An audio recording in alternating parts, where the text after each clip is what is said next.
All right, what's up, bookworms? It's time for another edition of our summer reading reviews. On today's docket is Hyperion by Dan Simmons.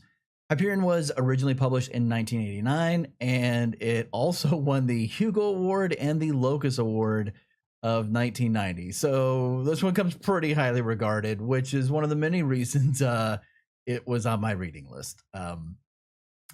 It's also book one of a series of 4 books called the Hyperion Cantos. But while it's a series of 4 books, it's kind of split into 2 different stories. So the first 2 books tell one story, and then the second 2 books tell another story. They are connected. Don't misunderstand me, but they're separate as well. And while Hyperion doesn't end on a cliffhanger per se, I would argue or say that it ends kind of in the middle of the story. So you definitely want to keep reading so you can get to the conclusion you're looking for. But it's not like, literal, it's not like, oh no, is so-and-so going to die or whatever it might be that, a lot of multi-part books do. This is also, Hyperion is difficult for me to summarize. First off, because of the nature of how the book is written and the way the story is told, but also because to really summarize it, it would involve going into a lot of depth and detail on the world building and the background of what's happening in this universe that's kind of spoon-fed to you over the course of the novel. But I'm going to give it a shot here to kind of just give the broad strokes. So Hyperion tells a story of 7 individuals who are making the final pilgrimage to the planet Hyperion. They're going to Hyperion so they can go to an area that is known as the Time Tombs, and they can meet the mysterious figure known as the Shrike. And the Shrike is an entity that possesses untold power, and essentially it says can grant the wish of one of them, right? There's really a lot more. There's a lot more to it. Not really. There's just a lot more to it than that.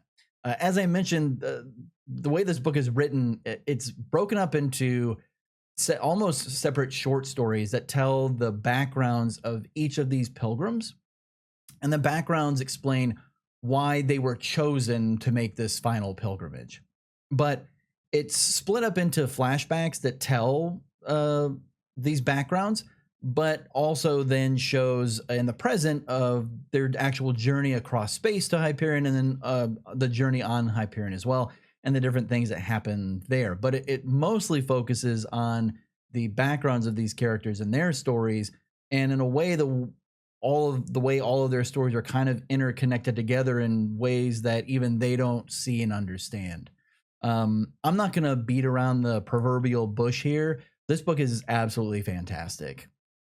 The way each of the flashbacks are told in not a different style, but they have different elements to them. So one is almost like a noir detective story, and then one really focuses on the small family story, and another one is about battles that are happening in different planets in different parts of the universe. And it really does a good job of keeping you, the reader, engaged. And I think it's really important that it does that, because this book is dense. It's also fairly long. And when I say dense, I mean that, look, there's only 6 chapters in this book. So this isn't one where you're, constantly it's the exact opposite of Dungeon Crawler Carl, where it felt like every 4 or 5 pages, it was a new chapter. This one, you're going 50, 60 pages more for each chapter. And, the book starts kind of slow. And I'd say it took about 50 pages, which is right about when the first flashback gets started, before I got really engaged with it. Some of the sections are better than others, and I don't mean that in a quality of writing way. The book is fantastically written. Just some of the narratives were easier for me to connect with than other ones were, and I think that most people would find that. They're all interesting in their own way. Just, again, for me, some of them were easier to connect with. And there are some really heavy elements to this novel. And some of the background sections, I mean, they're really just hit you in your gut with how much emotion can be found in them that you kind of maybe wouldn't necessarily expect right away from a science fiction novel. With a book like this, I always kind of wonder if the average reader will enjoy it. And honestly, this one I don't know. It's not that it's too difficult for anyone to read, because I don't believe there's a such thing as a too difficult book for any person. It just, some books require more investment and more attention from you, the reader. And this one really requires your full attention. I'm someone, I typically like to read with music on in the background, or I'll have a baseball game on and I read with that in the room. But with Hyperion, I couldn't do that. I found that I wasn't getting the deeper themes and the deeper meat of the story when I did that. Hyperion demands your attention, and if you don't give it undividedly, I think you'll find that you get lost in the story, and then you probably won't enjoy it as much. So we come to the question, should you read Hyperion? Yeah, I think you should. Will you enjoy Hyperion? Maybe.